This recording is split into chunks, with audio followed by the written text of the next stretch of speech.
that. Give me just 1 second.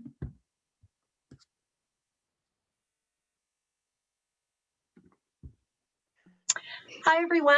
Welcome to this week's episode of The VUU. We are the talk show of the Church of the Larger Fellowship. You can find us here on Thursdays, noon Eastern, 9 Pacific, and with the time change, I'm not exactly sure what the central time is, but you'll find us. We will be here, and we're really excited to have you all here today. And we are coming to you. I'm Christina Rivera, and I'm coming to you from Augusta County, Virginia, where it is rainy and cold. But that's okay, because my power was off all day yesterday, and today my power is back on, and that feels pretty good. Aisha, how you doing? Hi, I'm Aisha Hauser, and I'm in Seattle, Washington. And yesterday was beautiful and sunny, and it is always a treat to have sun in Seattle because it's just stunning. Today it is back to Seattle weather, which doesn't bother me. I'm actually fine with cloudy and rain. It really doesn't. Anyway, I'm having a stream of consciousness this morning. Just had my coffee, so that could probably be it. And I made it extra strong this morning, so that's probably a impact. So this will be a fun episode because I got a lot to say about everything, which is probably usually the case. QuianaDenae, where are you? How are you? What's the weather like for you? So it's really, I'm finding it quite fascinating that we all have the same weather. That it is rainy and cold here. And so when you guys all said that, I was like, I also want to say, so the weather here has been beautiful, and today is the first day where I'm just like, hey, friend, son, where'd you go? So I also want to say that today I couldn't figure out who I've been looking like. And I've been like, whose look are you rocking? And I'm going to go with Meg from Family Guy. I look like Meg from Family Guy with my rolled hat. I'm just like a throwback to 1997. And I don't know if I'm upset about that. But I wanted to share that with you all. I am QuianaDenae. My pronouns are she and her. I'm here in Ann Arbor, Michigan. And I'm really kind of excited about today. They being who? There is no they. Our good friends Michael and our good friends Don both had other obligations today. And so they left the three of us together. And I was like, oh, the three women of color are together. And I was like, is there a beep button? But then actually what I really wanted to write y'all was, who's holding the bail? It's one of those times where if we were like in person, I'd be like, who's our designated adult? Who's going to help us if things get really bad? I would probably call on like Sophia to like be the money holder. I'm not saying she would not be in jail with us. What I'm saying is she would be the designated money holder where the three of us would mess that up somehow. So I'm excited to be here today with three people that I love, and two folks who are probably going to be on air much more to laugh and love and figure it all out. I want to acknowledge Tanner. I'm not sure if they're coming from behind the chalice, but I want to acknowledge Tanner in Northern California as the back of the house genius that they are for helping us be who our best selves. And I would nominate Tanner as the money holder in this in this group today, because Tanner will keep us maybe out of federal prison, but we'll see. We'll see what state and local has to say about it. Thank you so much for being with us here today, Tanner, and any of you listening live. Or watching live, you can put your stream of consciousness into the chat, and Tanner will feed that back over to us so that we can read out your comments live on air, or say, what are you talking about? We're just not sure what you'll say, so no promises there. Thanks, everybody. We know that we need to open with the events out of Atlanta, with the white supremacist who, when they are having a bad day, decide to take out women of color. And I think that, you know, first and foremost, you know, are the families and community of those women that were targeted, Asian American, primarily Asian American Pacific Islander women who were targeted in this killing spree. And, you know, I hesitate to do the thoughts and prayers, and yet I think it is important that our communities hold each other in thoughtful prayer. And I think it is something that's important to our spiritual practice to take time to really be in a thoughtful spiritual place when other people are suffering, and to know what that feels like in ourselves. It's really easy to say, yes, you're in my thoughts and prayers, and then just move on. But, you know, are you really taking that moment, that time to be in that discomfort and to be in that really soft and vulnerable place? Chris, I want to acknowledge and thank you for talking about prayer. I think sometimes I am so heady in my universalism that I forget the role that prayer plays for me. And so prayer, to just really name it for me, isn't about, it is about reconnecting with what I know to be true. And it's saying words and being in direct action with what I know to be true, which is nobody deserved to be harmed anywhere, let alone in Atlanta. It is the moment where I take a deep breath and say, someone was harmed, someone was killed, and I am deeply sorry that that fabric and that connection to my own humanity has been broken. And I think sometimes we think about prayers like talking to God, or the way that we've talked about it all of our lives has been like, it's how you know, talk to God. And I don't mean to sound flippant, but it's how, but as I've grown into my own spiritual self, it's how I talk to me. It's how I nurture the part of me that is connected to those women who could have been the woman who was getting her feet done or her nails done, or could have been the woman who was actively working in that space, who could have been one of the children who, whose mother did not come home yesterday, could have been a part of that chain of events. And so when I say pray, what I mean is acknowledging the first principle that we adhere to, which is that we are a part of a connected web. And I'm acknowledging that my web has shifted. So when we say hopes and prayers, what we're saying is my web is shifted. I'm acknowledging that. And how do I now go about the work of repairing that web? There's so many folks. I'm going to call on you, Aisha, because I don't want to say her name wrong. Created a really great post of people you can follow, books you can read, work you can do, organizations you can support. Her name is, I want to say Ijeoma Luo. Yes. So that's, you know, there's different resources and folks who are amplifying the voice of AAPI folks. Find those folks. I'm an African-American Black woman. I have Asian American friends. I'm down for the cause, but I'm not the leader. I am a follower on this one. I am an ally.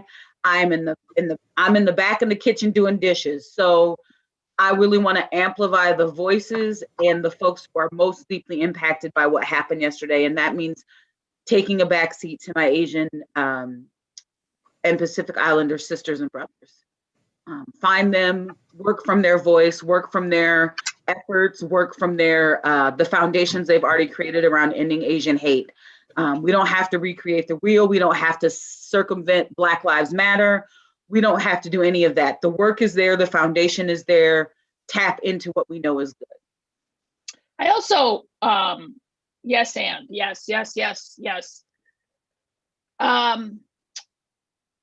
What we need to dismantle is white supremacy, period, full stop. But yes, stop Asian hate, stop racism. And I think one of the things that is becoming more and more clear every day in the work I do, because I also do workshops. So does Chris, workshops on race and identity in secular spaces, not just UU spaces. And I always get the question when I talk about anti-Blackness, well, what about anti-Asian hate, or what about anti-immigrant hate. And I what I bring it back to is we need to talk about anti-Blackness, because that is anti-Blackness and the genocide of Indigenous people is the OG, is the original white supremacist stake in the ground that has resulted in the othering of every other group that isn't white, right? So it's not that absolutely we need to stop Asian hate. The way to stop Asian hate is to stop anti-Blackness, is to dismantle white supremacy culture, is to dismantle systems of oppression.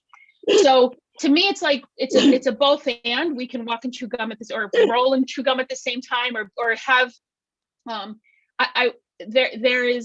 are layers to this, because somebody had posted this morning that those women were also sex workers. So we're going to be getting to that as well. So there is a system of patriarchy and white supremacy that is controlling women and Black and brown bodies. That is the reason why a white man can massacre people and then be captured very safely, sometimes taken out to eat by white police. So this problem and the scourge of the foundation of this country is white supremacy. It is violent extractive capitalism. It is saying that one group of people will always have more value than everyone else who is not part of that group. And so it's a yes and. It's not, I want us to also stop Asian hate, stop anti-Blackness, and keep our focus on dismantling white supremacy. I think that's one of the things I most admire about some of the QuianaDenae, you were naming that, some of the AAPI, Asian American Pacific Islander leaders who I follow, is that they continue to center anti-Blackness and the anti-Blackness that exists in Asian American, the AAPI community, within the Latino community. I am certainly vocal about the anti-Blackness that exists in our community, because if you're not acknowledging that exists in all of our communities, you're just not doing the work. Like it's not just a slogan that we say when we get Black women free, we're all going to be free. It's actually the truth. It's actually we've proved it in all the different ways that we need to prove it empirically, and we're not here to prove that anymore. Like that ship has sailed, right? We're not going to sit here and wait and have people say, well, can you show me the statistics? Or can you, what do you have that backs up that claim? You know what? It is all out there. And as Aisha Hauser says, Google is your friend. And you can Google all that shit.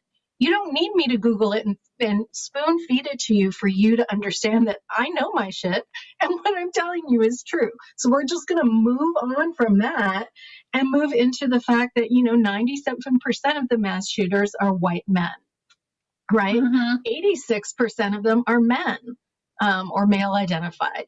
So, the problem that we have here isn't, it is, Asian hate and that for this particular, person, but we have a problem with aggressive white maleness. Like that's a problem. If we had any other population other than a white male that was responsible for this kind of violence in our society, this shit would have been shut down ages ago. Like, let's just be clear. I mean, we still take our shoes off at the airport 20 years later. Right. So I absolutely agree with you. And I just want to speak to something that I saw, and maybe it's wrong. So please correct me how I'm hearing this. One, this man had a bad day. Do y'all understand if Black women and Black people and brown people or Native American, Indigenous, people of Asian descent so if we had a bad day, if we pulled out guns, do y'all understand there would not be white folks? Do y'all understand that? Like, I have a bad day and I don't get to harm anybody, not my children, not myself. Like harm doesn't become my answer for anything. So when I'm hearing that, I'm like, maybe I'm not understanding. So then I dig a little bit deeper and I hear he had some had a lot of fetishization of Asian women and chose this route of behavior over other kinds of harm. And I'm just like, what is going on for you in here when your choices are sexual assault or murder? Like, if that's where you feel like your outs are, so that you can control your behavior. You like the rumor I heard, and I'm willing to call it a rumor, is he was so afraid that he was going to rape him, he decided to shoot him instead. And I'm just like, what is going on? Like, what's in your diet? What are you eating? What are you drinking? What are you surrounding yourself with when those become your two options? But why not? Here's my thing with that. Why are we twisting ourselves into a pretzel to try? Because that doesn't happen for Black and brown people either who commit crime. It is simply written off as some kind of stereotype. But somehow we have to understand why this white man did this. That is not simply a socialized in toxic masculinity and socialized to think you're fucking entitled to kill women because you don't get what you want. To me, there's no twisting ourselves into a pretzel and to get into this person's mind. We know what's happening in this society. We live in a sexually unhealthy society. We're going to get to our whole lives and how Unitarian Universalism, I think it's our best ministry, one of our best ministries. But we have a sexually unhealthy society coupled with white supremacy, coupled with toxic masculinity. And this is the conditioning. And now we have the internet and social media, and then an echo chamber of other white men and who think they are entitled to women's bodies, who are entitled to take what they want. And so it's whatever it is that was going on in this kid's head, this person, this white man, whatever was going on was a direct result of of this socialization and toxic misogyny of hating women because they hate themselves. Because this is a patriarchal, white supremacist, violent, extractive capitalist society. And that's the result of this. Whether he had a fucking bad day, whether he thought his choices were that, he is a direct product of this society. So, I mean, to me, I hear you and I'm like, we don't need to twist ourselves into a pretzel to figure out. It's like Dylan Roof. Oh, he walked into a Black church where they accepted this funny looking white man and embraced him because they thought he wanted to study the Bible, and he massacred them. So this is a result of toxic masculinity and white supremacy and entitlement. Okay, I'm gonna. Well, and I think one of the things, yeah, I think it's absolutely 100% true. And I think one of the things that so there's two parts of that comment that police chief made. The part about him having a bad day. To me, there's two parts of that. There's the part of that says, here's what a white man gets to do when he has a bad day. But there's also the other part of it, which is insidious to us as women, or people who identify, non-binary, is that it is our responsibility to make sure that he doesn't have a bad day in order for this not to happen. Which is that's the other side of he's having a bad day that is so dangerous, to say that. And you can write it off and say, yes, he's, police chief is an idiot or whatever, but it puts out into our collective psyche that somehow we are responsible for all the white men not having a bad day. If he just hadn't had a bad day, if we had just made it so that everything was fine in his life and whatever that meant to him, then this wouldn't have happened. Right? And who's responsible for making that not happen? He's not responsible for it. We are.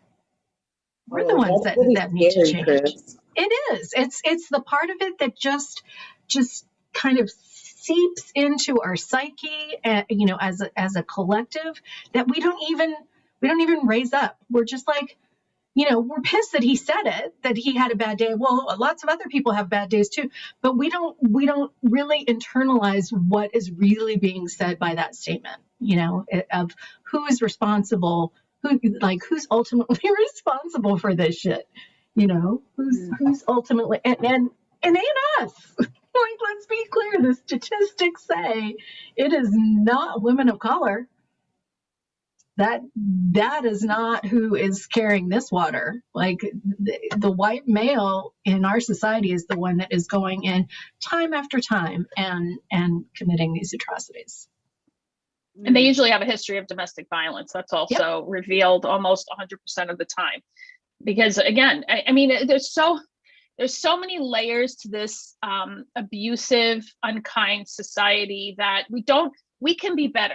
I mean, my thing is, there's a comment from AJ Van Tine: as religious people and leaders, we should totally hold folks in thoughts and prayers, politicians and secular leaders who need to focus on actual actions and stop using thoughts and prayers as a cop-out.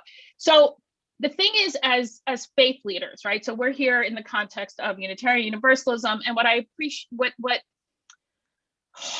so I think about, okay, what can I do, right? It's easier to wear slippers than carpet the world, right? So, okay, what can we do? We're in Unitarian Universalism, and to me, it's name the hard truths. And as I love QuianaDenae, the reminding ourselves that we're connected to each other, right? That's what I mean, that's my mantra. We're connected to each other. We need to remember we're here in community. What does that look like? And it does look like action. And it looks like action towards dismantling systems that are toxic and dangerous. And when I say diversity and inclusion is not the goal, it is a liberation. Because when we are liberated, we're not going to have white men massacre Asian women because he felt entitled to their bodies. So instead of raping them, he murdered them, whatever the issue is. And right, Chris, and to your point, women get blamed for the actions of men over and over and over, right? And it's a almost a societal collective domestic abuse situation we're in. We were in it for 4 years with the president. I certainly, I mean, it felt like an abuser was at least muted, when he left. But so when I say our goal, when we say our goal is liberation, it's so that we don't have this. Or at least this is an anomaly and not the fucking norm, because it's the norm in this country. And I might have a Canadian friend who always says, people in the US don't understand how broken you are. Like that this is really it's not about normal, that this is really, really a toxic, abusive situation that has been going on for years. When children in Sandy Hook were slaughtered and we still couldn't get gun control, I'm sorry. We need to come to Jesus, Allah, Black Jesus. But we need to come to humanity moment. Ooh. We need to sit down and have an intervention, because we go right to annihilation. That's what we've been, that's the conditioning of white men. I don't get what I want because I'm entitled to it. I go right to annihilation. I will destroy you. That's what we need to dismantle. I don't know what was in that coffee, but yeah, I'm fired up. It's a good thing to be fired up about. And I think something that you've written online and you said twice now, I want you to say it again slow for me, Aisha, and I'm not being funny. What is your goal? What is your personal goal in UUism and your personal goal in your ministry and the ways that it shows itself? What is the goal? My goal, here's what hit me in the work that I do, both in consulting and at Unitarian Universalism, at the church's larger fellowship. It kind of was like a light bulb moment when I was talking about diversity, equity, inclusion, and I'm doing workshops, and I'm like, there are police that have Black, Indigenous, Asian people. Wall Street has Black, all the diverse, having inclusion, including Black and brown people in white spaces, does not dismantle systems of oppression. The goal is liberation. We need to liberate ourselves from these toxic systems, from violent extractive capitalism, from systems that say we need to argue about healthcare, that healthcare is not a human right, that food is not a human right, that breathing air is not a human right, that water is not a human right. Liberation, when we are liberated, we will not argue about healthcare. We will not argue about universal basic income. We will not let one man make $7,000 a minute. I'm talking to you, Jeff Bezos, who's around the corner here in Seattle. That's liberation, is that there is enough. There's plenty for people. No one should be homeless. No one should be without healthcare. No one should be without food. No one should be fighting for childcare.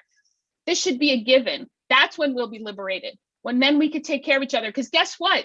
This system that the United States we've been exporting this destruction of the planet, the one and only place where we can live. I'm sorry, we're not going to get to Mars in our lifetime. And what are we going to do? Destroy that too?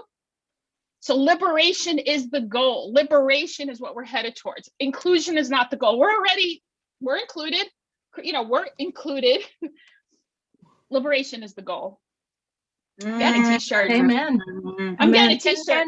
And going back to your point, Aisha, of, as Unitarian Universalists, this is part of our theology. If you do not think that this is part of our theology and our responsibility as Unitarian Universalists, I invite you to get to seminary, get to a religious leader. If you are a religious leader and you don't think that this is part of our theology, let's have a talk. Because as Unitarian Universalists, we have at our core the thought that we already have heaven here on earth, which we do. We have all of the resources that we need for everyone on this planet to be healthy, to have food in their bellies, to have health care, to have shelter. It exists. That may not have been 7,000 million years ago, but it now exists. We have every single resource we need for all of the people on earth. And I know people are like, well, are we sure that we can feed all of the people? And yes, we can. The answer is yes. We're no longer going to debate what is already empirically having been proven. If you want to go out and find all that, you go ahead and do that. And then we can debate like how to get these materials to everybody. We can have that debate. Like we can talk about how do we get resources to everyone and what's the most effective and efficient way to get those resources to everyone. But we're not going to debate whether or not those resources exist anymore, because that we get shit is a to Mars. fallacy. How are we getting shit to Mars? We can't get food to people next door. Exactly. It a stalling technique. Logic. It's a stalling technique to keep asking the question when you know the answer is sea lioning. We can gaslighting, sea lioning.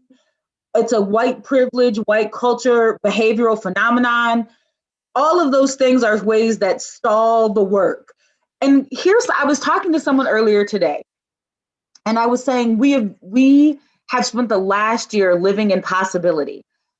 It's not possible to work from home. It's not possible to use, everyone has to be in this one physical building to do this one physical thing. And it has to happen from 9 a.m. to 6 p.m. And it has to happen Monday through. We have spent the last year playing in possibility. We have spent the last year saying, no, that's actually not true, and owning new just dreams of like how the world can function and move around. And so for me, we don't have to go back to what was. We have this opportunity to stay in this playful area, to stay in the possible. And we have the possibility of eliminating, dismantling, and taking apart systems of oppression. And yet somehow we're ready to run back to that so quickly. We are ready to be like, oh, we're unmasked, we're staying less than 6 feet apart, businesses are open, and let's go back to mass shootings. Like it's normal. Like this is a part of our normal. And I'm saying, why can't dismantling be our new normal? Why can't taking apart systems of oppression be our new normal? After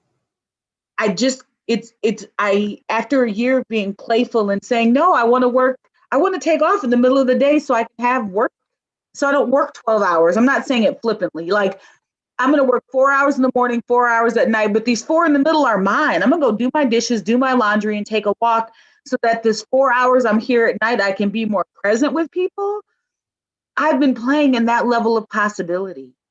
I've started programming and done amazing things. And so I'm just not ready to go back to killing people as normal. I just can't. And that's the thing, QuianaDenae, that what we term as normal and what we term as, the cultural default is this white extractive capitalism, because that normal is not the normal for indigenous folks, right? Can you back up? You're using a term, and Aisha used it earlier that's new for my vocabulary. Can you define that term? You just said something capitalism. I've used the term violent extractive capitalism, and when the founding of this nation, basically it started with slavery and the genocide of the American people, of the indigenous people. Free labor to pick cotton, to create resources that a different group of people make money off of. And you know, slavery for thousands of years was violent, right? So it's extractive. So you're extracting resources from the earth, from people, murdering them. So it's violent extractive capitalism. And then all this in the name of profit. Right. Thank you. And is that the same term you use, Chris? Or you? Yeah. Okay, thank you. Yeah. And so I think one of the things that we need to name is that there are other ways of being that other communities have been trying to recenter for a really long time. And so, you know, the things that you're talking about, you know, finding where your rhythm is in the day and putting your efforts towards different things for a different rhythm of the day is a very indigenous, you know, and when I'm saying indigenous, I'm not just saying indigenous to the Americas, I'm saying a very indigenous to the way peoples used to move in their world, way of being. And so it's not necessarily something that we even need to, like, well, I guess some of us need to be able to imagine it because they can't imagine it yet, but it also exists. And it's something that has been tried, that this capitalistic way of being has tried to exterminate for centuries. And thank God it has not been able to exterminate it. You know, thank God our indigenous communities have found ways of surviving and thriving. But I think, you know, earlier we were talking about mutual aid, right? Yes. We were talking about the mutual aid that just kind of sprung into existence in white spaces at the beginning of COVID.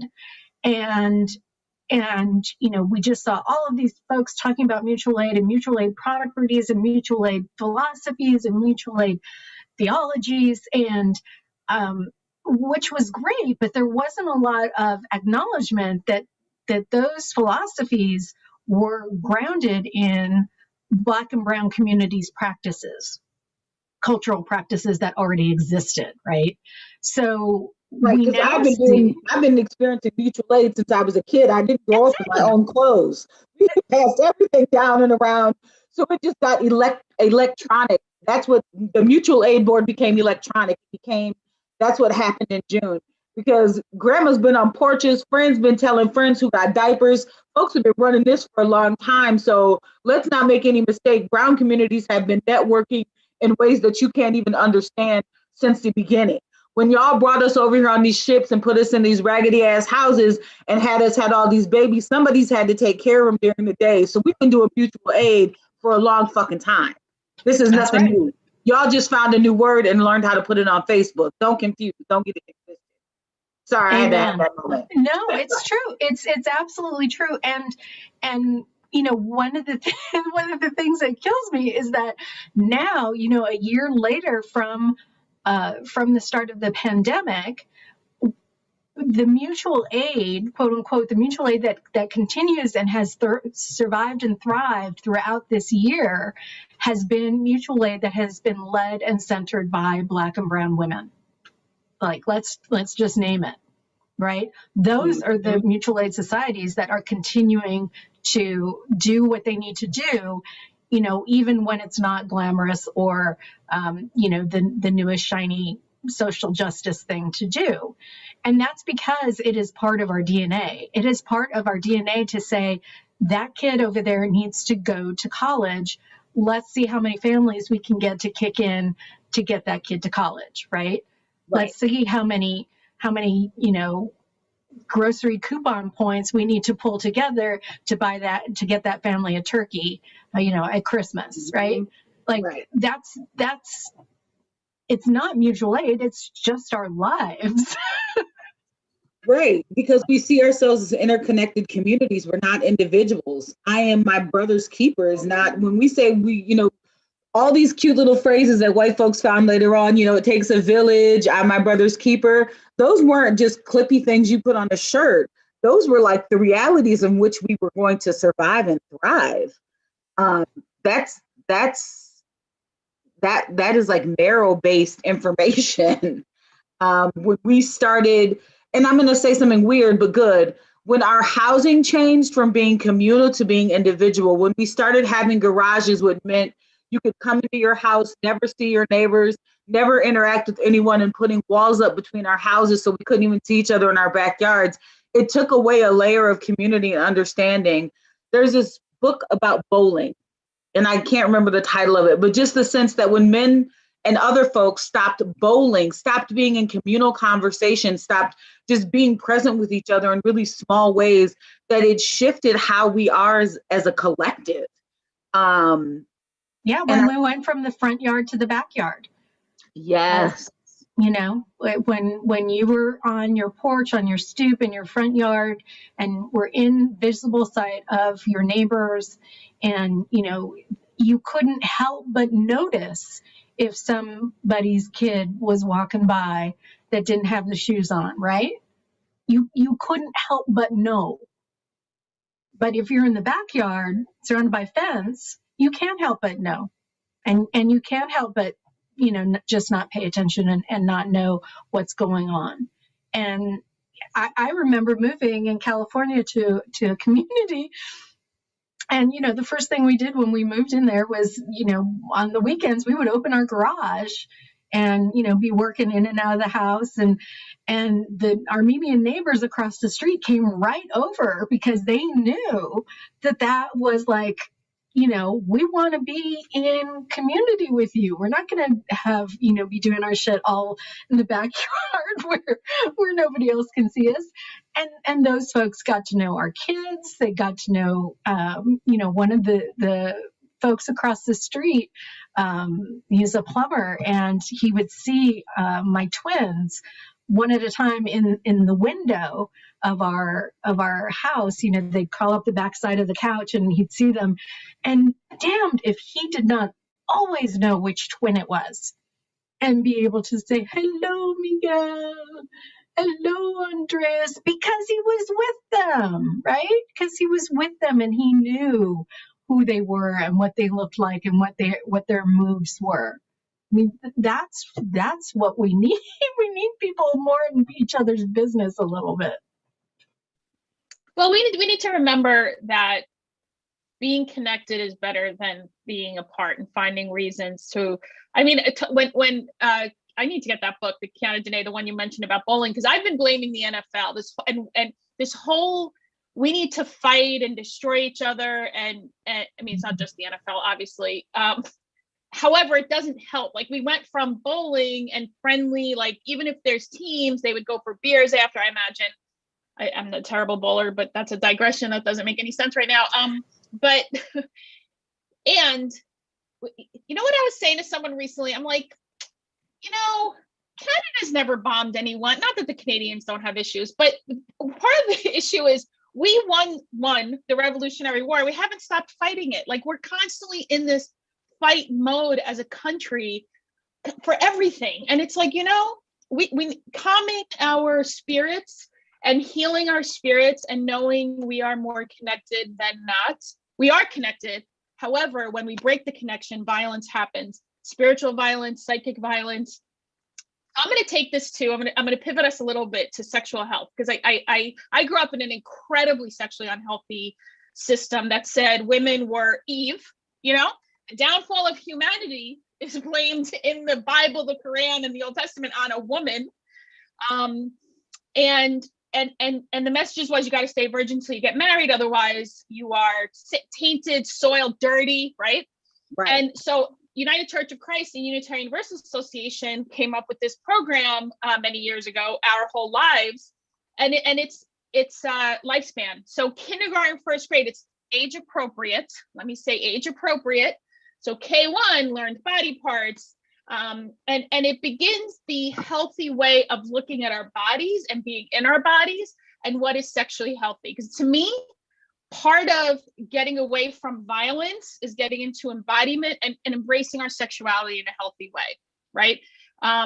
Because and making sex work legal. There's no reason why sex work should be illegal, even a little bit. It's healthier for the sex worker, whether they are female, trans, male, whatever the gender, but non-binary, whatever the gender of the sex worker. It is safer for them to have a system that protects them and the people who want to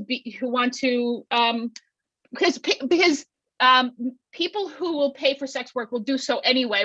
What's not being protected is the sex worker. They're being abused, raped, beaten, harmed, murdered in this case.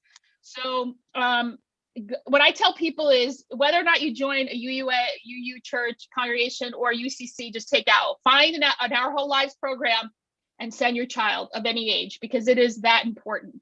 And OWL, it's now all, because OWL for a while was neutral. I'm a trainer, so every now and then I'd get feedback, because I was very clear of, especially the past administration, being vocal that this, they're terrible, and there's an attack on trans people, and I'd inevitably get forum, because I called the former president Hate Pumpkin, and the forum was like, I don't agree that Aisha, one of the trainer was political, she needs to be neutral. I'm like, oh, hell no. The nature, A, I'm not neutral on any of that shit. B, I'm not halfway to a Nazi. That's my tagline. Sorry, no.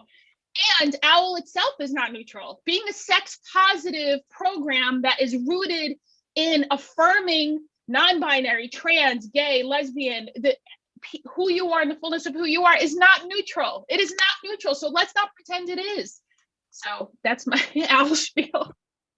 But I think, when we look at part of this crime, yes, is a hate crime against an ethnic group, but it's also a hate crime against women and their bodies. And we shame sex workers so much, but they're a part of what I call the undercurrent economy. We absolutely need them. We absolutely depend on them. We expect them to be there. We expect them to do their work, but we don't want to protect them to do the work. And that seems so unfair to me, that we assume that they're a part of our world and yet don't want to protect them. That part is just really that dissonance. I can't cover that. I can't flip that around and make it make sense for me. And I think as we talk about OWL, some of that conversation really is, if I have a healthy understanding of my body and how it works, I'm more able to respect how other people and their bodies work. That in the spectrum of health and health education and sexual realities, some sexual realities are that folks engage in sex work as a profession, and some folks need sex workers for whatever reason along that spectrum. And so when we can honor that there is a spectrum of truth about bodies, about how they work, about being asexual, about being polyamorous, when we have an understanding that heterosexual monogamy is a dot on the spectrum, as opposed to the focal, central stage, middle point for which we are all trying to cluster, it really changes how you move and how you move for your community. And so I just think there's a moment of education that we can have around sex work right now, as well as how we respect other folks, women and Asian folks in our community. Go ahead, Chris. I'm sorry. No, I think I was just going to follow up on what you said. I think, what I tell people when we start getting into the sex worker conversation, because it for some reason, it really riles people up. It really, it activates some people in a way that a lot of other conversations won't. And so one of the things we talk about is sex worker health, right? And don't, as Unitarian Universalists, don't we believe in sex workers being able to maintain and have a healthy being? That's part of our, as part of our principles. And in the same way that we advocate for safe abortion, because we want people who have uteruses and get pregnant to be able to have a healthy decision made for their body, this is the same way we need to be protecting our sex workers and saying, this is a healthy decision that we want you to be able to make in order to keep your body safe and healthy. And so if if we can envision that for folks that are getting pregnant, then we should be able to envision that for our sex workers who also have a stake in their health, not just their sexual health, but their overall being and health. And I think it's very short-sighted of us to be able to say this is the point at which we just don't think that another human being deserves our care and concern about their health, right? This line right here is where we say, no, we just can't go there. Because if we really interrogate that line, we're interrogating something within ourselves. We're not interrogating something about the other person, right? We're interrogating something in here. I think we wanted to, so I want to pivot us one more time because we wanted to talk a little bit, or maybe we covered it. We also just wanted to lean back into last week a little bit, y'all, to let you know that even though we had that memorial kind of conversation, we still wanted to remind you that mutual aid is real and it's still happening. It didn't just stop after 1 year. The clock didn't go boom. Mutual aid is over. We've all been through COVID. It's still there. There's still ways to engage your community. I think I wanted to just bring up, a little bit of vaccination equity, that there is huge populations of the community who are being disproportionately hospitalized and impacted by COVID. And then those same communities that have high rates of hospitalization, there's low rates of vaccination. And that there is time and space and possibility to examine why those disparities are there and to dismantle them at a dismantle level. I'm not talking about the basic take grandma who's now eligible for a shot to the doctor. I'm saying asking hospitals, clinics, pharmacies, or other paths to vaccination, who are you prioritizing? How are you using that list? Who gets to go on the line first? How is all of that going down? And to really question that and to try to make new policy if possible to address that disparity. It doesn't have to be, I think so often we're like, oh, it's a problem, but we'll deal with it later. And I think as we explore what's possible, instead of waiting till afterwards, what if we fix the problem right now? What if we addressed it in the moment while we take a deep breath and go, oh, you know what? We're going to issue 5,000 shots that are only going to go to X community. That folks who live in this community, we're going to set up a rolling clinic. We're going to set up 2 dates. We're going to make a line. We're going to change how we're distributing this vaccine to match the needs of folks in this community. We're going to make it so you don't have to get on a shuttle for 45 minutes one direction to come to the hospital or to the dome or to the big house. That's what we call the U of M stadium here. I don't like it. I can't believe I just used it. I'm like, have y'all ever heard of this thing called slavery and the big house was not what y'all think it was? And so it's uncomfortable that y'all, and then you got all these Black athletes who are athletes there whose education is tied into performing on a field, and y'all picked them out at not a slave auction, but y'all picked them out at a, what do they call that when they pick the athletes? The draft. The draft sound a whole lot like an auction block to me. So calling it the big house, I am apologizing to my ancestors and to myself. That's not in my vocabulary. The U of M football stadium. So instead of sending folks an hour and a half, round trip from their community or their neighborhood to go get a shot, how do we make the vaccine accessible in the communities that are there that we know need it? So I just wanted to throw that out there. Vaccine equity has been on my mind. Big shout out to my friend at UUAA, Jim MacArthur, who's doing that work, who kind of helped me navigate the system yesterday. It's so confusing. And I needed a white man who had dug through all of this to go, here's what you do, Quiana. You have any conditions? Nope. You get in line April 5th, but you get in line with everybody else, Quiana, and know that the line's already deep and you're just going to be deeper in the line.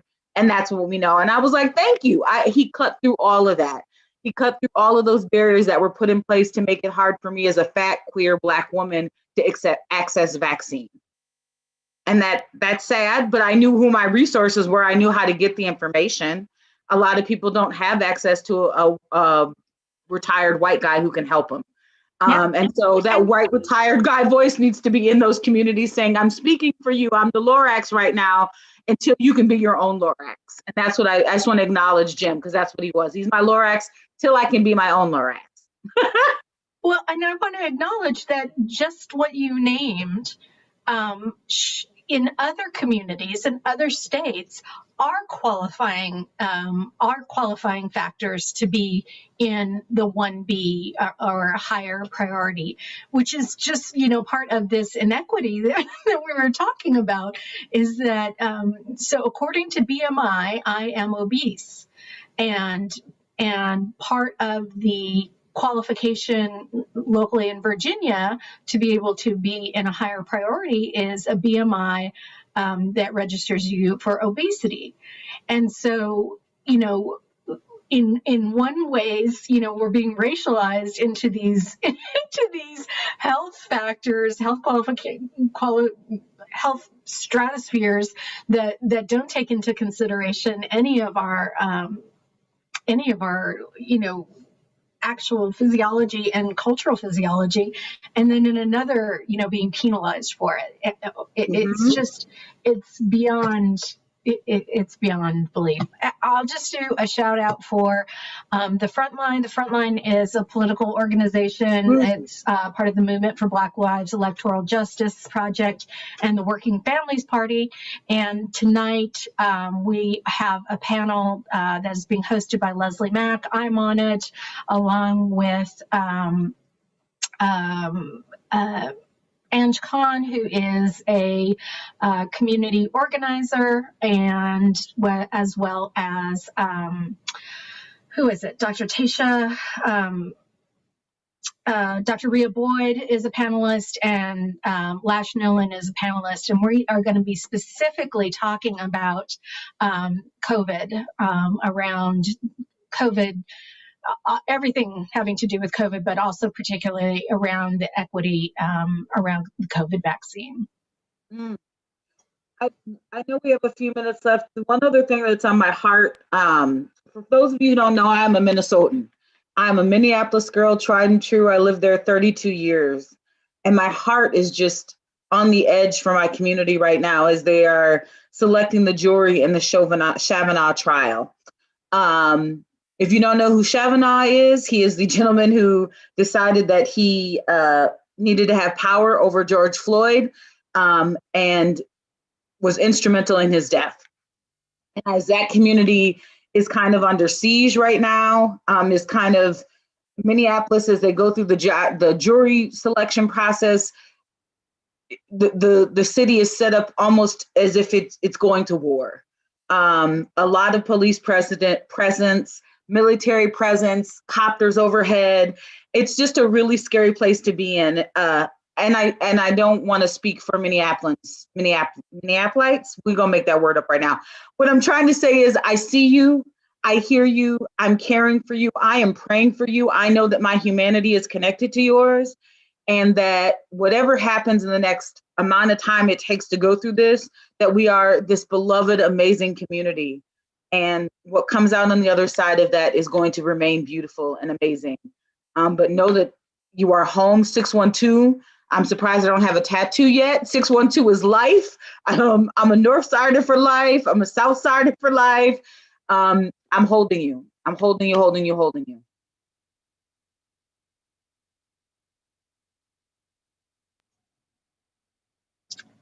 Thank you. Thank you for that shout out for a lot of people that I know are just hanging on by their, by their teeth right now. We've had a lot today. We've covered so much. So I want to give everybody a chance to take a break, take a breath, and know that we're here with you. As much as the VUU is here to talk about the current events through an anti-racist, anti-oppressive lens, we're also here to talk about it through a Unitarian Universalist lens. And it's really, really important to us at the Church of the Larger Fellowship to have a lot of different communication channels open, because we know that people connect with the holy or the divine, or however you want to name it, in a lot of different ways. So some people may connect with it through a weekly talk show, and we love all of our regular listeners and viewers. Some may connect through it through, our Facebook covenant groups. Some people may connect with it through our Sunday worship services. Shout out for Tanner, who is now hosting a rebroadcast of our Sunday worship services on Monday. So you can check out our website. We're doing that to hopefully make the time zone more accessible to some other folks internationally. So check out our website for the time zones that is available in. But I would be remiss if I wasn't also saying that we have currently a Faithify campaign going. Yes, we have a Faithify campaign going for the next week and a half. And that Faithify is specifically to support the VUU. So if you love the VUU, if you like the VUU, if you've used the VUU in your religious education programs, if you've used something from the VUU in your worship service, if you have talked about the VUU, if you've come on the VUU, if in any way the VUU has affected your life, we would love it if you would just take a minute to go to the Faithify campaign and make a contribution that feels good to you. Whatever amount, as my friend and colleague Aisha says, we will take whatever amount, great or small, large or small, anytime. And if you're not able to do that, we completely understand. We love the spiritual connection that you bring to the VUU, and that is just as important. But we would ask that you share the Faithify campaign in your social media circles.